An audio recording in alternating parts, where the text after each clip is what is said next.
The Charles Tour returned after the winter break with one of the more popular stops, the Carrus Tauranga Open. With New Zealand's amateur teams in Turkey and some of our top touring pros competing in New Caledonia, there was even more opportunity for new talent to emerge. But the marquee name in the field was the European Tour winner Mark Brown, relishing the chance to play on the Charles Tour.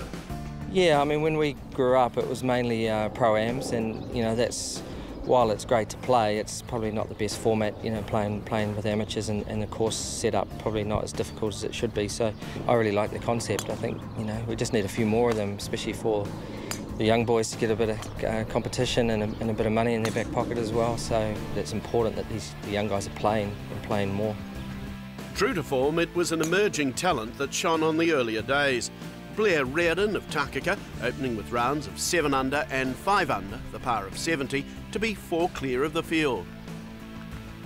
Round 3 began with two-time Charles Tour winner Troy Ropiha mounting an early challenge.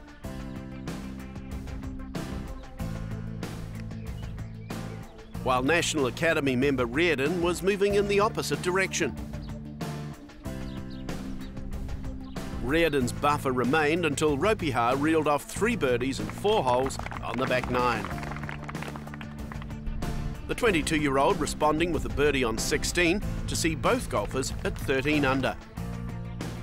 A bogey on 17 from Ropiha allowed the Takaka amateur Blair Reardon to take a one-shot lead into the final round of the Carrus Tauranga Open.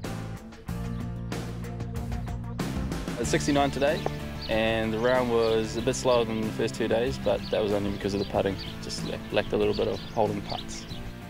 I mean, I lost a few shots today to Troy, but happy with the overall result.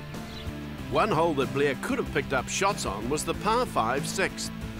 Just a tee shot down the left and then a nice 4-iron into the front left flag and nearly rolled in, and then ended up missing the eagle putt as well, so it could have been one of 3 scores. Closing the gap on Reardon was Ropiha, who carded a 4 under 66. I started off a little bit slow, to be fair. I mean, I held a bit of a bomb on the first, but it wasn't really till the 11th where I started finding the swing again, and from there I had 3 birdies and 4 holes, which kick-started the round and put me right back into the tournament. But the birdie spree beginning on the back 9.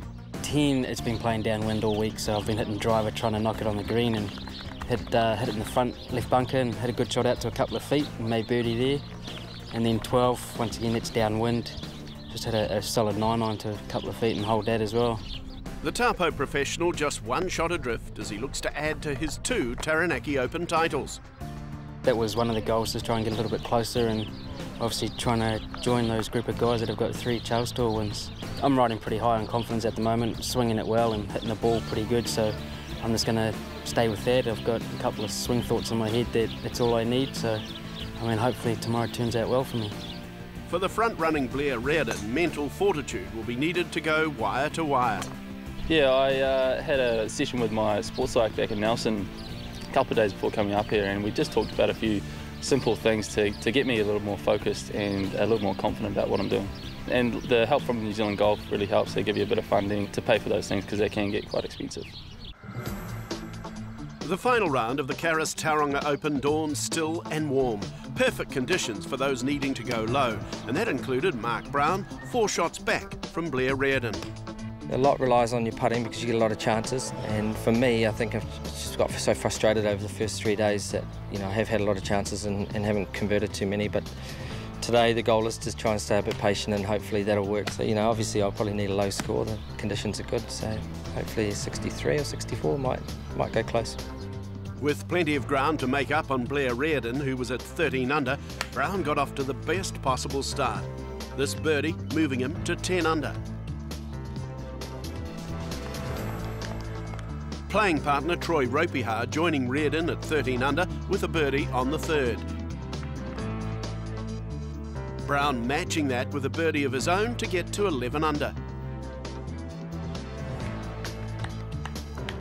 The Wellingtonian's putter caught fire as he rolled in a 3rd birdie in the opening 4 holes. Reardon relinquished his lead with a bogey on the 4th, and Ropiha was now alone at the top at 15 under. On the long par 5 7th, Brown had an impossibly long eagle chance to join Ropiha at the top.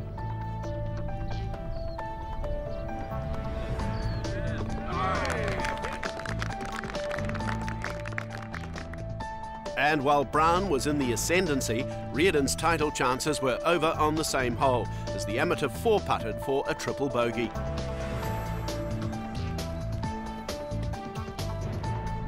The Carrus Tauranga Open now down to Mark Brown and Troy Ropiha.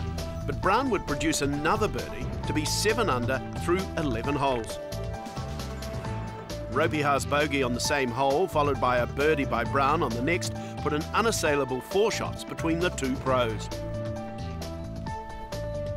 It was a scintillating final round of 8 under 62 by Mark Brown to claim the Carrus Tauranga Open by 5 shots over Troy Ropiha, with Brad Kendall, the low amateur, in third. Probably a little bit easier than I thought it would be coming home. I just felt like with the conditions that, you know, a couple of the boys might shoot some low scores, but you know, in the end I was left pretty much out there, so it was a pretty comfortable way to finish. The highlight of Brown's round, that monster eagle putt on the 7th. Yeah, I mean, I hit it to about 40 feet and it was, you know, a difficult putt across there. I just hit it way too hard. It was probably going to go off the green and sort of just hit the back of the hole and stayed in, and that really was the turning point, I think, for the whole tournament. Back-to-back birdies on 11 and 12, sealing the victory for the Lower Hutt golfer. Yeah, it was a bit difficult because there weren't any scoreboards out there, but, you know, I sort of was keeping an eye on what Troy was doing, and I made a good birdie on 12, a difficult putt across the green there, so that stage I thought there's probably a little bit of breathing room, and it's just a matter of playing solid from there. The last time Brown lifted a Charles Tour trophy, he went on to win in Europe, and he'll be hoping the omens are good to repeat that effort. Obviously I haven't won for a long time, it's probably since 2008 when I won a couple of times, so it was a bit different. It was good to test the game too, because I've been working hard at it, and it was nice to see it stand up.